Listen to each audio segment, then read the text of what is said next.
తాకట్లో ఉన్న బంగారాన్ని విడిపించి ఆ రోజున మార్కెట్ ధర కట్టి మిగిలిన డబ్బును మీకు అందిస్తుంది కొమ్మూరి గోల్డ్. ఓకే, ఏసీబీ తర్వాత అండి సార్ ఏసీబీ తర్వాత సార్ నర్సీపట్నం రూరల్ సీఏగా వెళ్ళాను సార్. అక్కడే ఈ మర్డర్ కేసు సరే నేను జరిగింది చెప్పండి. నర్సీపట్నం రూరల్ సీఏగా సార్ యాక్చువల్గా అయితే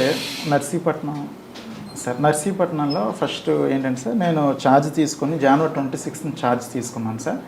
జనవరి 26th ఛార్జ్ తీసుకున్నాక నేను వెళ్ళిన 4వ రోజుకి ఫిబ్రవరి 5వ రోజుకి సార్ ఫిబ్రవరి 1st నాకు రిపోర్ట్ వచ్చింది సార్. అంటే మాకవరపల్లి మెర్సి రామకృష్ణ అని ఎస్ఐ మంచిగా ఉంటాడు సార్. ఆ కుర్రాడు ఫోన్ చేసి సార్ ఇక్కడ ఒక మర్డర్లా ఉంది, ఊరికి ఒక 500 మీటర్ల దూరంలో ఒక అతను చంపేసి ఉంది సార్, రండి సార్ అంటే నేను మా ఏఎస్పీ గారు అప్పుడు ఎడిషనల్ ఎస్పీ గారు సార్ ఎడిషనల్ ఎస్పీ గారు మేము అక్కడికి వెళ్ళాం సార్. సీన్లోకి వెళ్ళి చూసాం సార్.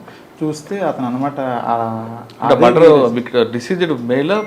Male sir. అతను అదే గ్రామానికి చెందిన వాలంటీర్ నడింపల్లి హరినాథ్ అని చెప్పేసి వాళ్ళ అమ్మగారు పోల్చారు. అతని తల మీద ఏంటంటే సుమారు ఒక 4 దెబ్బలు చాలా గట్టిగా కొట్టున్నాయి, తల మీద మాత్రమే కొట్టున్నాయి. చూసాము తల మీదే కొట్టున్నాయి అంటే ఏదో గ్రడ్జి మీద కొట్టాడేమో ఎవడో, అంటే అనుకోకుండా ఏదైనా రప్చర్ జరిగితే యాక్చువల్గా చెయ్యి మీద కాలు మీద ఎక్కడ పడితే అక్కడ కొడతారు, ఓన్లీ తల మీద కొట్టాడంటే ఏదో ప్లాన్గా కొట్టాడు అని అనుకున్నాం. అట్ ది సేమ్ టైం ఏంటంటే అదే సీన్లో అతని లోవర్ ఏదైతే ఉందో అది సగం తీసి కొండం కూడా సగం తిప్పిన కొండము, సగం కాల్చిన చుట్ట, జట్టు, తర్వాత ఒక మాసిపోయిన ఒక జాకెట్, గాజులు ఇరిగిపోయిన ప్లాస్టిక్ గాజులు అన్నీ పడేసి ఉన్నాయి సార్.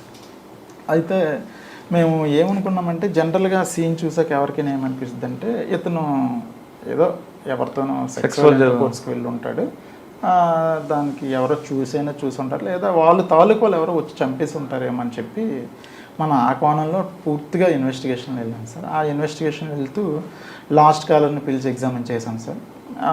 లాస్ట్ కాలర్లో కూడా మాకు ఫ్రూట్ఫుల్ ఇన్ఫర్మేషన్ రాలేదు. తర్వాత అతని యొక్క సిడిఆర్స్ మేము అన్నీ వెరిఫై చేసి సుమారు ఒక 4-5 మందిని అంటే 4-5 పాయింట్ ఆఫ్ వ్యూలో అనమాట వెరిఫై చేసి సుమారు మా ఎస్పీ సార్ మురళీకృష్ణ సార్ అన్నట్టు ఒక 7 టీంలను ఇచ్చారు సార్. ఒక్కొక్క టీం అన్నట్టు ఒక్కొక్క విషయాన్ని అనమాట వెరిఫై చేస్తే, అంటే ఒకరు అనమాట అతని యొక్క ఇల్లీగల్ కాంట్రాక్ట్స్ గురించి వెరిఫై చేస్తే, ఇంకొకరు అనమాట అతని యొక్క సిడిఆర్స్ వెరిఫై చేస్తే, ఇంకొకరు అనమాట అతని ఐపీడిఆర్ అని వాట్సాప్ కాల్స్ ఉంటుంది అది వెరిఫై చేసేవాళ్ళు. ఇంకో టీం అనమాట ఇన్ఫర్మేషన్ కోసం మొత్తం తిరిగేవాళ్ళు, ఎక్కడ వచ్చిన ఇన్ఫర్మేషన్ కన్నట్టు వాళ్ళు ఎగ్జిక్యూట్ చేసేవారు సార్. అలాగే 7-8 టీంలు తిరిగి సుమారు ఒక 4 రోజుల వరకు మేము అదే పనిలో ఉన్నాం సార్. కాకపోతే ఆ ఊర్లో ఆల్మోస్ట్ అందరికి 100-150 మందికి ఎగ్జామిన్ చేస్తాం, కానీ ఎక్కడ మాకు ఎటువంటి క్లూ దొరకలేదు సార్. తర్వాత అది అట్ ది సేమ్ టైం ఏంటంటే మళ్ళీ మాకు అదే పోలీస్ స్టేషన్ లిమిట్స్లోనే జడ్గంగవరం విలేజ్ దగ్గర జడ్గంగవరం విలేజ్ అవుట్స్కట్స్లో ఇంకో మర్డర్ జరిగింది సార్. అది May 1st జరిగింది. ఇది February 1st, అది May 1st జరిగింది సార్. మళ్ళీ వేసవికాలం తర్వాత అనమాట 3 months అయింది. అప్పటికి ఇంకో మర్డర్ జరిగింది. సేమ్ అంటే తల మీద కొట్టుంది, ఫుల్గా తల మీద కొట్టుంది, ప్యాంట్ కొంచెం ఇప్పింది అంతే. అక్కడ మాసిపోయిన జాకెట్ కూడా ఒకటి దొరికింది. అయితే మేము అనుకున్నాం ఏంటంటే ఫస్ట్ ఆఫ్ ఆల్ ఆ మర్డర్ ఈ మర్డర్ ఒకటే చేశాడని అనుకుంటూ, కానీ ఎవరైనా సుపారీ గ్యాంగ్ ఎందుకో చేసి ఉంటారేమో, కానీ వీళ్ళకి చంపాల్సిన అవసరం ఏంటి అనే కోణంలో కూడా మేము ఇక్కడ డిసీజ్డ్ అన్నట్టు అదే గ్రామానికి చెందిన రుత్తల శివప్రసాద్ అని, అతను కూడా 23 years కుర్రోడు.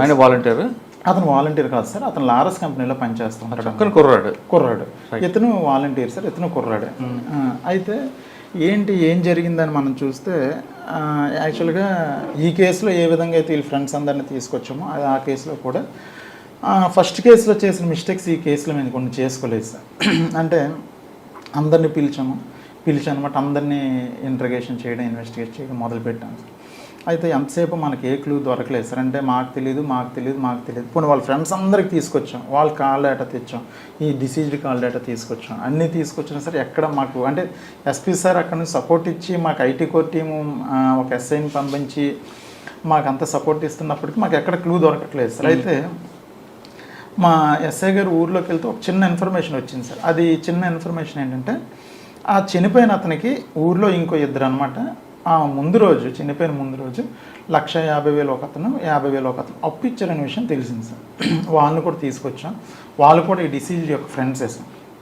వాళ్ళు ఏంటంటే ఎందుకు బాబు మీరు అప్పు ఇచ్చారంటే ఫస్ట్ ఆఫ్ ఆల్ వాళ్ళు ఏంటంటే సార్ అది అడిగాడు, మాకు నెల 2 నెలల నుంచి అడుగుతున్నాడు, అడిగితే మేము ఇచ్చాం తప్ప మాకు ఇంకేం తెలియస్తారంటే, మరి ఆ డబ్బులు ఏం చేస్తారంటే ఎందుకో తెలియస్తారంటే, ఎందుకో తెలియకుండా మీరు ఎందుకు ఇస్తారా బాబు అని వాళ్ళు మనం త్వరగా ఇంటర్గేట్ చేస్తే వాళ్ళు ఏం చెప్పారంటే లాస్ట్లో ఒక చిన్న క్లూ ఏం చెప్పారంటే, సార్ ఏదో వ్యాపారం చేస్తాడు సార్ వాడు, వ్యాపారానికని అడిగాడు సార్, నీకు 2 రోజులు ఇచ్చేస్తాను అన్నాడు సార్, ఆ వ్యాపారం ఏంటో తెలియదు, 2 రోజులు తిరిగి ఇచ్చే వ్యాపారం ఏంటో మాకు అస్సలు తెలియదు సార్ అని వాళ్ళు చెప్తే, మరి వాడికి ఇంకా ఎవరెవరు ఫ్రెండ్స్ ఉన్నారని మనం పర్టికులర్గా వాళ్ళని అడిగాం సార్. ఆ 2 ఫ్రెండ్స్ని కూడా, ఆ 2 ఫ్రెండ్స్ కూడా ఏం చెప్పారంటే, సార్ ఇది యాక్చువల్గా వాళ్ళ ఫ్రెండ్స్ ఎవరో తెలియదు కానీ వ్యాపారం మాత్రం ఇక్కడ కొత్తపాలెం అని ఒక విలేజ్ ఉంది సార్, ఆ విలేజ్లో ఒక కుర్రాడు ఉన్నాడు, వాడితో చేస్తున్నాడేమని నా అనుమానం సార్. ఎందుకంటే ఒకరోజు వాడితో మాట్లాడాలి, కొత్తపాలెంలో మాట్లాడాలి అన్నాడు, నా ఫోన్ ఇచ్చి మాట్లాడుకోరని ఆ డిసీజ్డ్కి చెప్పాను. చెప్తే ఆ డిసీజ్డ్ ఏమన్నాడంటే, ఒరే ఫోన్లో మాట్లాడకూడదు, ఏదైనా వెళ్ళి అక్కడికి వెళ్ళి మాట్లాడాలి, నీ బండి మీద నాకు డ్రాప్ చేయి అన్నాడు. అదేంట్రా డ్రాప్ చేయడం, ఫోన్లో మాట్లాడితే సరిపోదు కదంటే, ఫోన్లో మాట్లాడకూడదు అది అంతే, నీకు తెలీదు, నాకు డ్రాప్ చేయని చెప్పి దగ్గరుండి నాకు డ్రాప్ చేయమంటే నేను కొత్తపాలెం ఆ విలేజ్ వెళ్ళి నేనే ఆ ఇంటి వరకు డ్రాప్ చేసి వచ్చాను. నేను వస్తానంటే వద్దనేసాడు సార్, వెళ్ళిపోమంటే నేను రిటర్న్ అయిపోయాను సార్. బహుశా అతనితో చేసి ఉండొచ్చేమో సార్, ఇల్లీగల్ ఏదో బిజినెస్ అంటున్నారని మనవాడు చెప్పాడు సార్. చెప్తే ఎస్ఐ గారు నేను టీము ముందు ఆ కొత్తపాలెం విలేజ్ వెళ్ళాను సార్.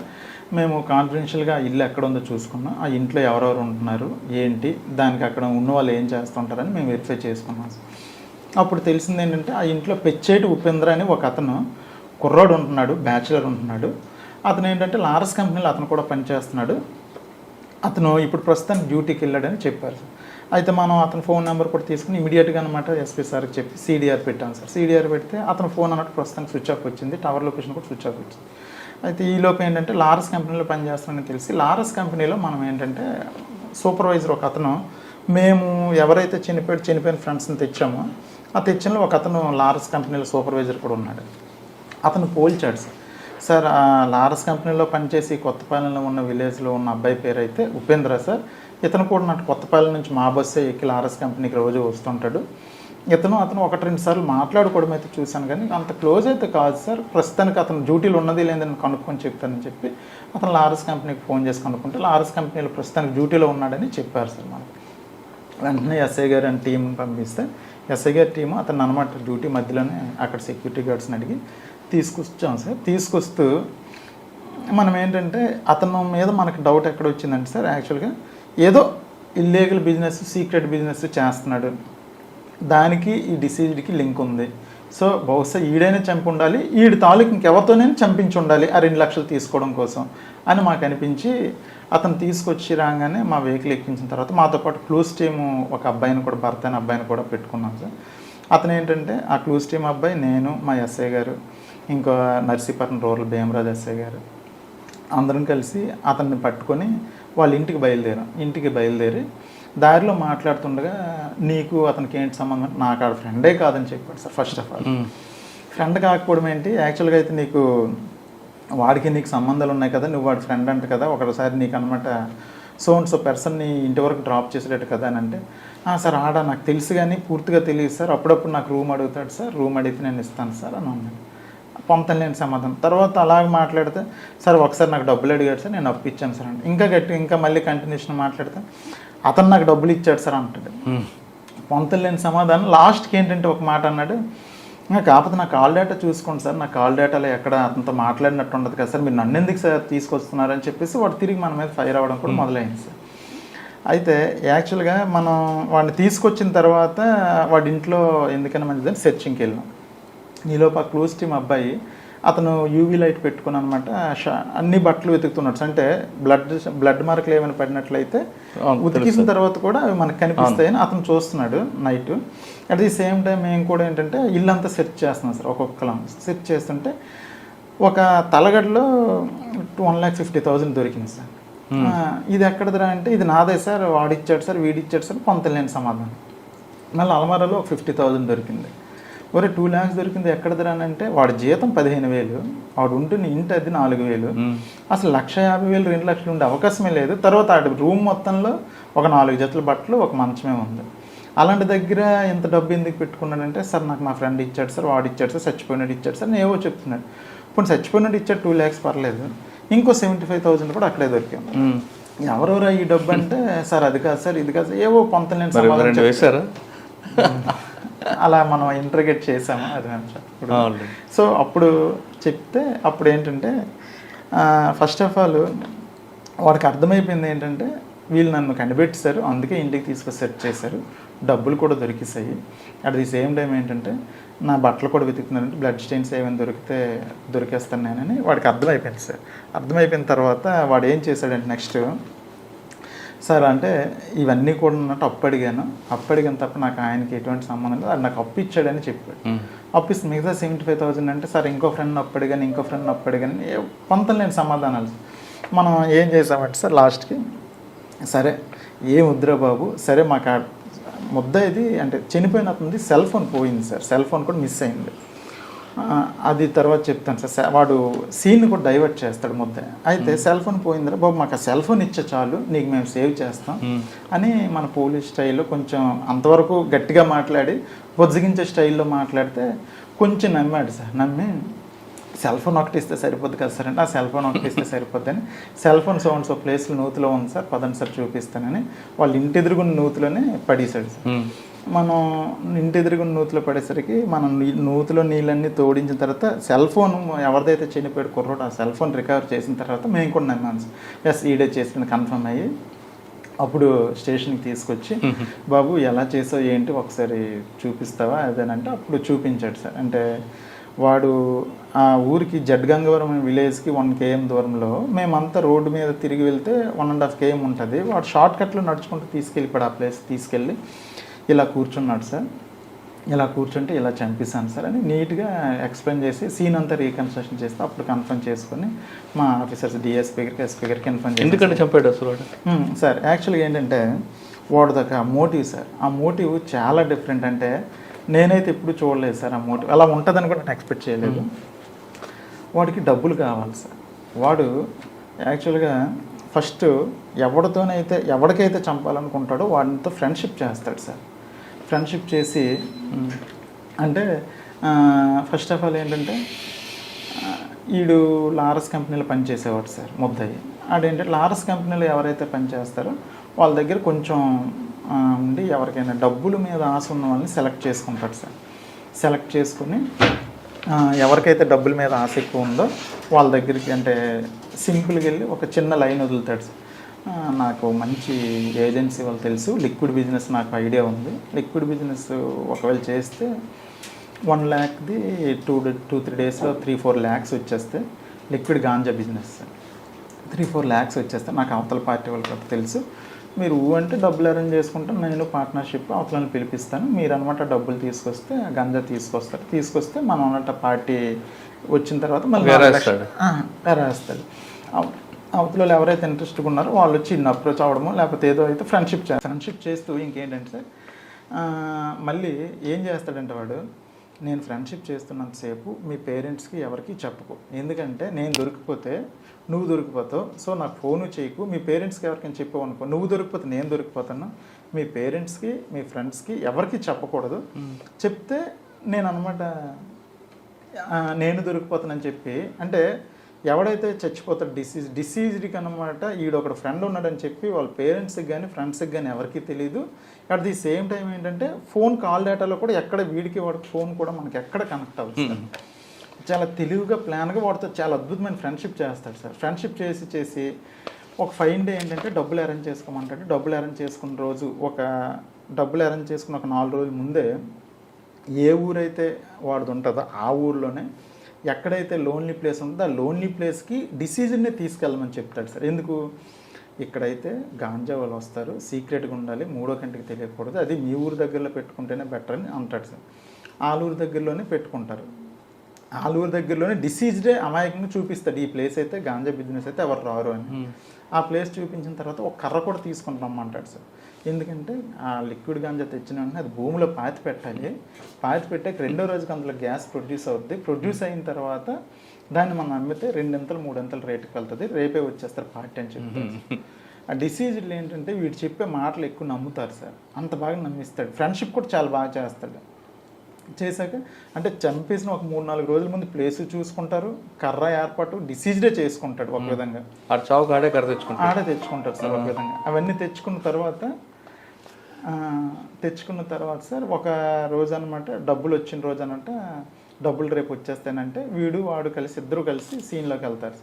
వెళ్ళిన తర్వాత ఒక లోన్లీ ప్లేస్లో ఆ ఊరు దగ్గరలోనే ఎందుకు సెలెక్ట్ చేసుకుంటుంటే అక్కడ ఊర్లో చచ్చిపోతే ఊరోళ్ళ మీదకి వెళ్ళిపోతే తప్ప బయట మీద ఎవరికి దృష్టి రాదని, అంత దారుణమైన ఆలోచన సార్ ముద్దాయిది. అయితే ఏంటంటే అక్కడికి వెళ్ళి అక్కడ అనమాట ముద్దాయి అనమాట కర్ర తీసుకొని ఇక్కడ ఈ ప్లేస్లో తవ్వాలని ప్లేస్ సెలెక్ట్ చేసి ఎవరు ర్యాంట్ అయ్యి చూసి వాడు అలా కూర్చొని ఏదో ఫోను ఏదో మాట్లాడుతుంటే వెనక నుంచి గట్టి కొట్టేస్తాడు. కంటిన్యూషన్గా చంచిపోయినంత వరకు తల మీద కొట్టేస్తాడు సార్ అదే కర్రతో తల మీద కొట్టేసి చంపేస్తాడు సార్. చంపేసిన తర్వాత ఆ జేబులో ఉన్న డబ్బులు పట్టుకొని వెళ్ళిపోతాడు సార్. ఆ విధంగా చేస్తాడు. సరే అండి, జేబులో డబ్బులు తీసుకెళ్తారు, అంతవరకు బాగానే ఉంది. మరి ప్యాంట్ ఎప్పుడు ఎందుకు పిన్నిస్కి కంఠం పెట్టి? Exactly sir. అయితే ఏంటంటే వాడు ఏంటంటే మొత్తాన్ని సీన్ని రీకన్స్ట్రక్షన్ చేస్తాడు సార్. చేసి మన కేసు మొత్తం డైవర్ట్ చేస్తాడు సార్. ఎంత దారుణంగా డైవర్ట్ చేస్తాడంటే ఇప్పుడు జడ్గంగవరం కేసులో కూడా చనిపోయిన అతని సెల్ ఫోన్ తీసుకొని ఇతనికి ఎప్పుడో ఒక అతని మీద కోపం ఉంటే అతనికి మిస్డ్ కాల్ ఇచ్చాడు సార్. అతను ఏంటంటే తెలియక 2-3 టైమ్స్ కాల్ చేసి ఎత్తాడు, మాట్లాడకుండా అనమాట ఫోన్ స్విచ్ ఆఫ్ చేస్తాడు. అంటే ఎత్తి ఒక 1 minute 2 minutes ఉండి ఫోన్ స్విచ్ ఆఫ్ చేస్తాడు. చేసి ఆ ఫోన్ తీసుకొచ్చి వాళ్ళ ఇంటి ఎదురుగున్న నూతిలో పడేశాడు. మనం ఆ చనిపోయిన అతను CDR తీసిన వెంటనే లాస్ట్ కాల్ రావడంటే వాడిని పట్టుకొని వచ్చాం. పట్టుకొని వస్తే అసలు చనిపోయినాడు ఎవడో తెలియదు అంటాడు వాడు. నీకు తెలియకపోతే లాస్ట్ కాల్ ఎందుకు చేస్తే నీకేంటి సంబంధం అంటాం మేము. టోటల్గా ఏంటంటే అసలు మొత్తం డైవర్ట్ చేసేస్తాడు. At the same time first కేసులో కూడా మీరు వాలంటీరు రెండో రోజు అనమాట పెన్షన్ డబ్బులు పంచాలి. పెన్షన్ డబ్బులు వచ్చాయి సార్. ఆ వచ్చిన పెన్షన్ డబ్బుల్ని ఏంటంటే వాడు వచ్చిన పెన్షన్ డబ్బుల్ని పంచడం కోసమని పంచాయతీ సెక్రటరీ దగ్గర ఆ రోజు తీసుకొని ఆ డబ్బులు పట్టుకుని వెళ్ళిపోయాడు వాలంటీర్. 75,000 1,00,000 రూపాయలు సార్ పట్టుకుని వెళ్ళిపోతే అక్కడ చంపేసిన తర్వాత వాడికి ఏంటంటే అక్కడ బట్టలు ఇప్పేసి కొండమని అంటే ఏంటంటే వాడికి ఇల్లీగల్ అఫైర్స్ ఎక్కువ ఉంటాయి సార్.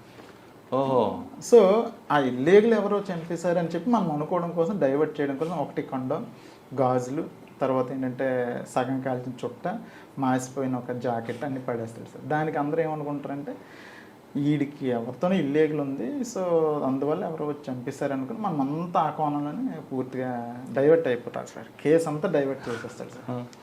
అంటే ఈ తెలివితేటలన్నీ ఏంటంటే ఫస్ట్ 2 మర్డర్ కేసులు వడ్డాదిమాటలు ఉండేటప్పుడు చేసినప్పుడు కూడా అలాగే డైవర్ట్ చేసి 2 కేసులు మీకు డిటెక్ట్ అయ్యి ఇంకా 3 ఎలా బయటకు వచ్చాయి సార్? యాక్చువల్గా ఫస్ట్ కేసు ఎప్పుడైతే మనకి ఆడు చెప్పిన తర్వాత మన స్టేషన్కి తీసుకొచ్చి ఎస్పీ సార్కి చెప్పాను సార్ ఇలాగని. సార్ వీడికి వడ్డాదిమాడుగులో కూడా కేసు ఉందంట సార్, కేసులు ఉన్నాయంటే ఒక వడ్డాదిమాడుగుల ఎస్ఐతో కూడా మాట్లాడమని చెప్పారు సార్. చెప్తే వడ్డాదిమాడుగుల ఎస్ఐతో మాట్లాడాను సార్.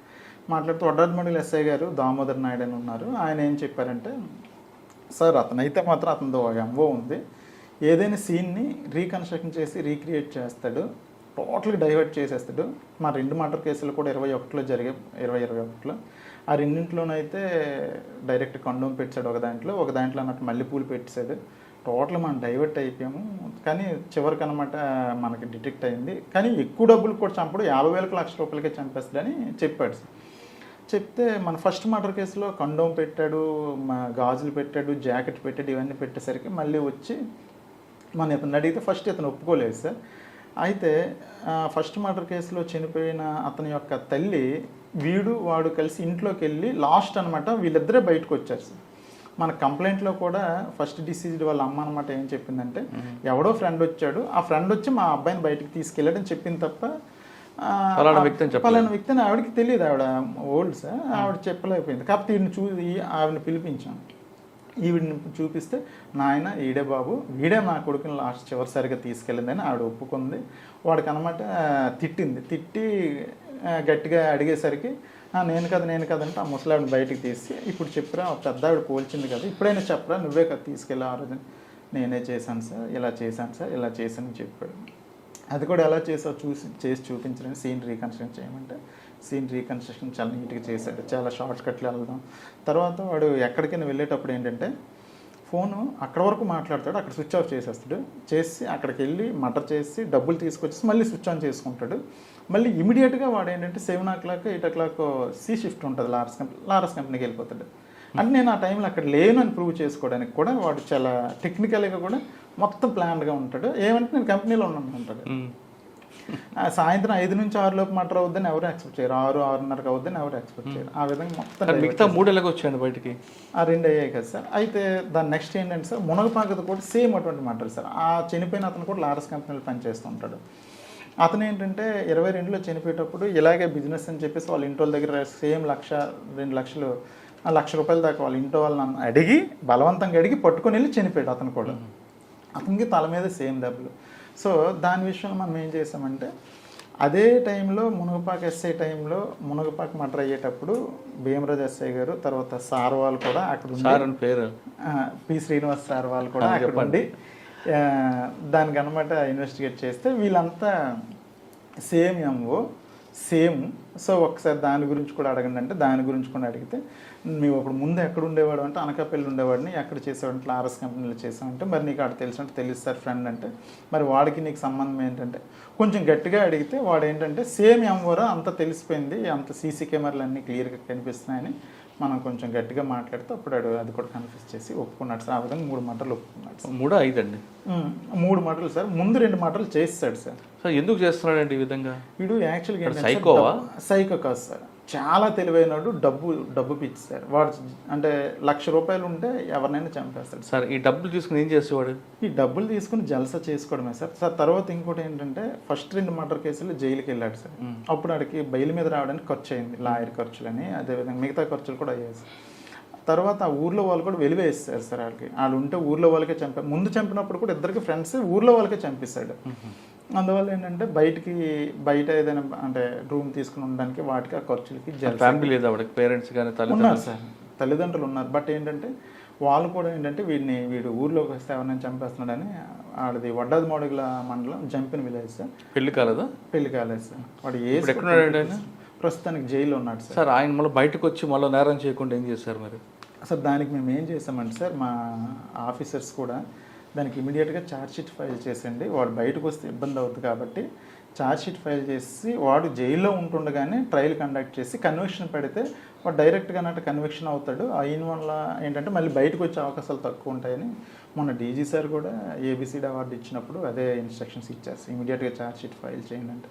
ఆల్రెడీ ఫైల్ చేస్తున్నారు సార్. నేను ఇటు వచ్చేసాను, అక్కడ మా సక్సెసర్ వచ్చి ఫైల్ చేస్తున్నారు సార్. అచ్చా సార్, మీరు ఎక్కడి నుంచి ఎక్కడికి వచ్చారు? నెక్స్ట్ నర్సీపట్నం నుంచి ఎల్లుండిపేట వచ్చాను సార్. వచ్చి 2 months అవుతుంది సార్. ఇక్కడే ఉందండి? ఇక్కడ అంటే ఒకప్పుడు నక్సల్స్ ప్రభావం ఇప్పుడేం లేదా? ఇప్పుడు కొంచెం తగ్గింది సార్. ఏదైనా అంటే ఉందని అనుకుంటున్నాను సార్ నేనైతే. ఇంకా నేను వచ్చి 2 months అయింది అనుకుంటున్నాను సార్. ఉందని సార్. ఇటువంటి అవార్డులు తీసుకున్నప్పుడు ఏమనిపిస్తుంటారు సార్? యాక్చువల్గా ఏంటంటే అసలు first of all DG sir చేతుల మీదుగా తీసుకోవడం అనేది, అంటే మా అవార్డు మా ఎస్పీ మేడం దీపిక మేడం గారు మమ్మల్ని సెలెక్ట్ చేసి పంపిస్తే, వాస్తవంగా అయితే వస్తుందో రాదో మేడం గారు మా మీద అభిమానం కొద్ది పంపించారు, కానీ వస్తుందో రాదని మాకు కూడా కొంచెం ఒక అంటే అంత ఆశ అయితే ఉంది. వస్తే హ్యాపీ, కాకపోతే వస్తుందో రాదని ఒక చిన్న దీనిగా ఉండేది. రావడం వల్ల అయితే చాలా హ్యాపీ సార్. హ్యాపీ ఏంటంటే స్టేట్ వైడ్ మేము ఎవరనేది తెలిసింది. అట్ ది సేమ్ టైం అయితే మా ఊర్లో కూడా తెలిసింది. మా నాన్నగారు అయితే ఈ ఫోటో చూసి ఫ్రేమ్ కూడా కట్టించుకొని లోపల పెట్టేశారు ఆల్రెడీ. అంటే ఆయన గొప్ప ఆయన ఫీల్ అయ్యారు సార్. ఓకే. పోలీస్ డిపార్ట్మెంట్కి వచ్చిన తర్వాత ప్రజలకు ఎంత సేవ చేస్తామో, టిపికల్ కేసులో ఎంత డెప్త్గా వెళ్ళి ఇన్వెస్టిగేషన్ చేస్తే ఖచ్చితంగా పై ఆఫీసర్ గుర్తిస్తారు అని చెప్పడానికి హరిగారి కేసు నిదర్శనం. ఒక చిన్న క్లూ పట్టుకుని ఆయన దాన్ని బాగా ఇన్వెస్టిగేషన్ చేసి త్వరగా చేయడం బట్టి 5 మర్డర్ కేసుల్లో ఆయన దొరకడంతో ప్రభుత్వం కూడా ఏబిసిడి అవార్డు ఇవ్వడంతో ఆయన డీజీ గారి చేతుల మీదకి అవార్డు తీసుకోవడం, ఆ అవార్డు పేపర్లో రావడం, అది చూసి ఆయన తండ్రి ఊర్లో అందరికీ గర్వంగా చెప్పుకోవడం కాకుండా ఒక ఫోటో ఫ్రేమ్ కట్టుకున్నారు. అంటే మనకి జన్మనిచ్చిన తండ్రి మనం గుర్తించి, ప్రజలు గుర్తించి, ఇంతకన్నా కావాల్సిన మంచి జాబ్ కావాలంటే పోలీస్ డిపార్ట్మెంటే బెస్ట్ డిపార్ట్మెంట్. ఖచ్చితంగా మీరందరూ పోలీస్ డిపార్ట్మెంట్ రండి, ఓపిక్గా చూడండి. కొంతమంది ఆఫీసర్లు చెప్తున్నట్లుగా మన నోరు మంచిదైతే ఊరు మంచిది అవుతుంది అనే విషయాన్ని గుర్తుపెట్టుకున్న వాళ్ళు ఖచ్చితంగా పోలీస్ డిపార్ట్మెంట్ వచ్చి ప్రజలకు సేవ చేయాలి. ఇది హరిగారితో ఎక్స్క్లూజివ్. వచ్చేవారు మరో గెస్ట్తో మళ్ళీ కలుస్తా. అంతవరకు నమస్తే. Thank you sir. Thank you very much. All the best. ఇంకా మంచి కేసులు చేయండి. Thank you very much sir.